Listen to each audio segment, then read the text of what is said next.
প্রধান উপদেষ্টা ডক্টর মোহাম্মদ ইউনূসের পদত্যাগের গুঞ্জনে টালমাটাল দেশের রাজনীতির মাঠ।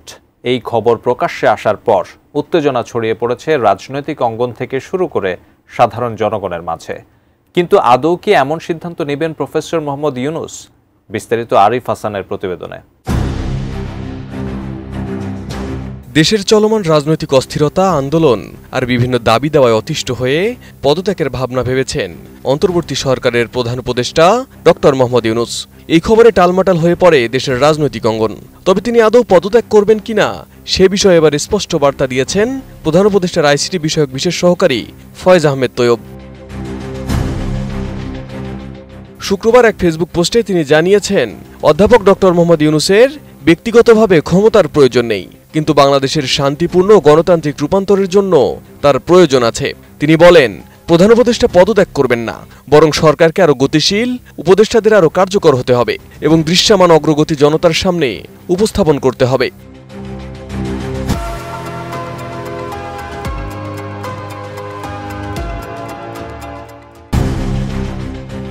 সেই পোস্টে তিনি আরও উল্লেখ করেন, গণঅভ্যুত্থানের পরবর্তী সময়ে জনতার সম্মতিতে ক্ষমতায় এসে অধ্যাপক ইউনূস সফলতা দেখিয়েছেন।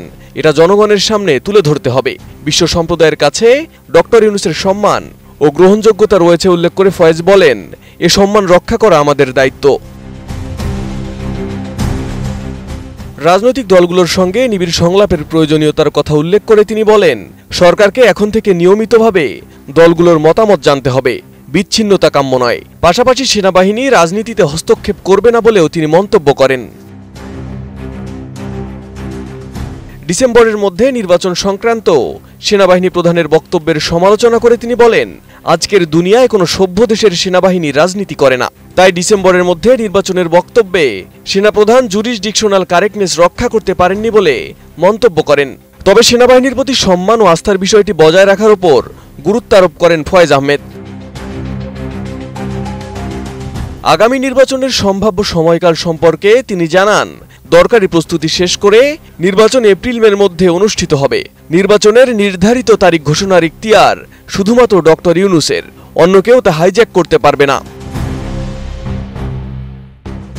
জুলাই-আগস্ট মাসে গণঅভ্যুত্থানের 1 বছর পূর্তি উদযাপন এবং সেই সময়ের মধ্যেই সাবেক প্রধানমন্ত্রী শেখ হাসিনার বিরুদ্ধে প্রথম রায়ের ঘোষণা আসবে বলেও আশা প্রকাশ করেন তিনি।